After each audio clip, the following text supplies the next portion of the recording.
Olá pessoal, a crise está aí, a crise está violenta, a crise está maior desemprego, todos os índices andando para trás, tem nada funcionando, o ambiente político não pode ser pior, escândalo para tudo quanto é lado. Aí agora saiu aquela pesquisa do Ibope dizendo que todos os futuros candidatos a presidente da República, todos eles têm cerca de 50% de rejeição, que não sobra nenhum. Ou seja, está aquele mais do mesmo, né, caracterizado. E como é que vai ser? Bom, é óbvio que a população, né, a sociedade, ela está querendo mudanças.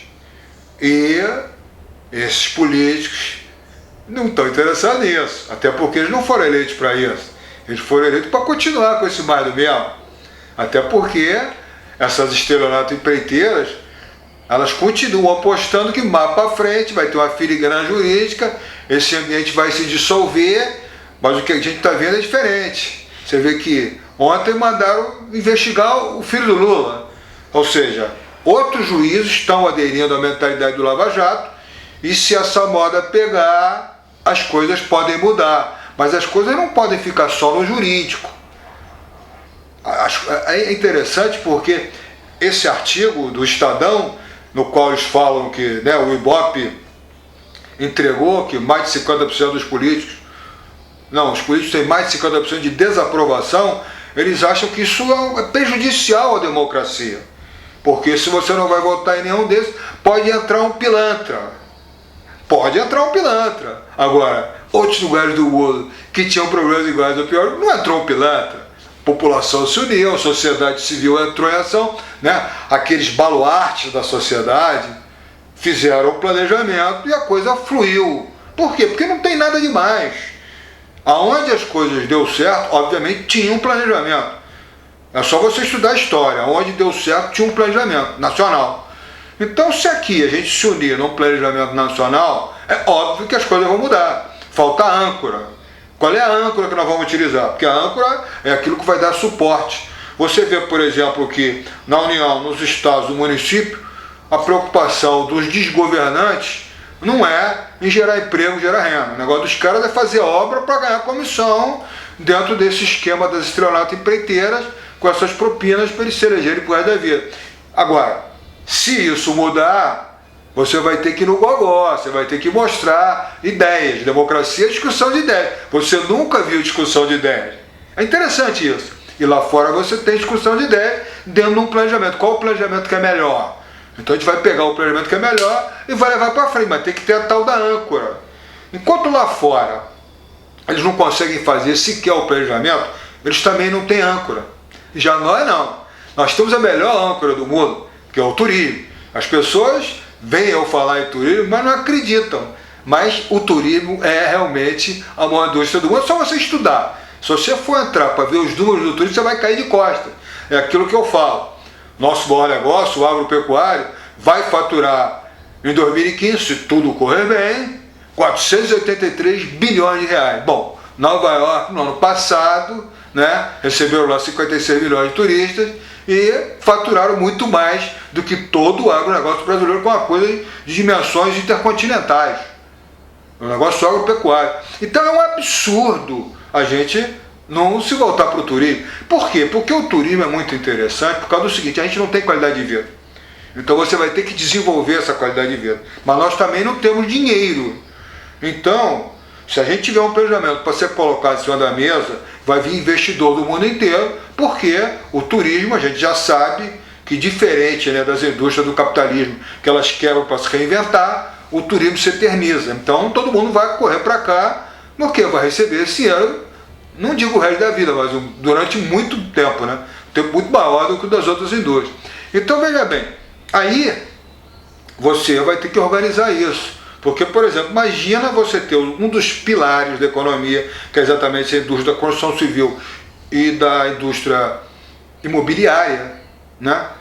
Você tem um planejamento de curto, médio e longo prazo, ou seja, 1, 3, 5, 10, 15, 20, 50, 100 anos, que é o que acontece aonde o turismo se desenvolve bem. Aonde não tem esse tipo de planejamento, acontece o que está acontecendo hoje. Tem cidades que, pelo amor de Deus, não manda mais turista para cá porque não está dando vazão. Então, a gente que tem o maior potencial em contexto do mundo, se a gente se voltar para essa âncora, e começar a trabalhar, né, essas duas indústrias, olha o tamanho da indústria que trabalha com essas duas indústrias. Você tem que ter desde aço, né, ferro, até cimento, passando por tijolo, e aí você tem aquelas extrações minerais, areia, brita, etc. e tal, mas aí você tem porta, janela, você tem forma de madeira, você tem forma de aço, ou seja, vai gerar, aí entra fio, aí entra interruptor, aí entra janela, vidro, aí entra tudo. Aí daqui a pouco, quando está pronto, você tem que mobiliar. Aí entra cama, armário, mesa, mas aí entra toalha, entra lençol, entra travesseiro, bom, entra tudo, porque aí entra televisão, entra ventilador de teto, ventilador de chão, ar-condicionado, o carro para botar na garagem, a moto, ou seja, você está movimentando praticamente todo o segmento da sociedade. Agora, em função da indústria do turismo, porque o turismo é assim, você investe para receber o turista. Quando o turista vem, ele injeta na economia centenas de bilhões de dólares. Bom, aí esse dinheiro que você gastou, ele te dá um retorno. E aí esse ciclo virtuoso se espalha por toda a economia.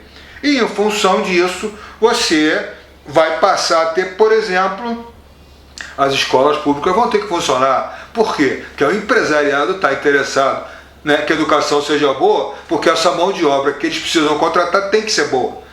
Bom, e o cara não pode ficar doente, então os hospitais públicos vão passar a funcionar. Então tudo vai passar a funcionar. Você vai passar a ter saneamento básico, por exemplo. As praias hoje em dia são crime. Imagina a Baía de Guanabara despoluída, o espetáculo que não seria. Isso pelo Brasil todo, né? Que a maioria dos nossos rios está completamente poluída. Você vê que na China a poluição é tão grande que não tem um rio que não esteja poluído.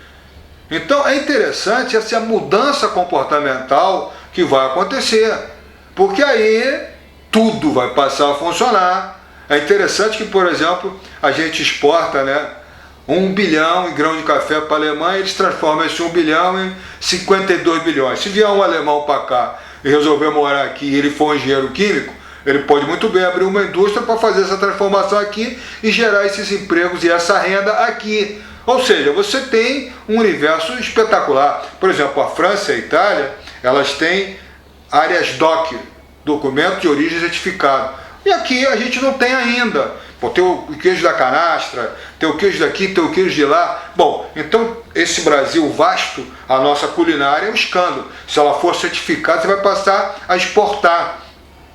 O nosso milho, por exemplo, você não precisa exportar milho da maneira como é exportado, você pode exportar o produto final certificado de ser daquela região. Ou seja, a gente pode transformar isso aqui nessa colônia medieval, a gente pode transformar isso aqui na vanguarda mundial, o lugar que a pessoa quer vir para conhecer, porque ela vai fazer uma viagem espetacular, ela vai poder fazer exatamente o que ela quer, de acordo, né, com o perfil individual dela, se enriquecendo culturalmente. Eu fiz uma pesquisa, 100% dos turistas querem ter acesso a isso, vão voltar para casa falando maravilhas. Brasil é longe, você não vai para passar aqui em menos de 10, 15 dias, imagina o tamanho do gasto dessas pessoas.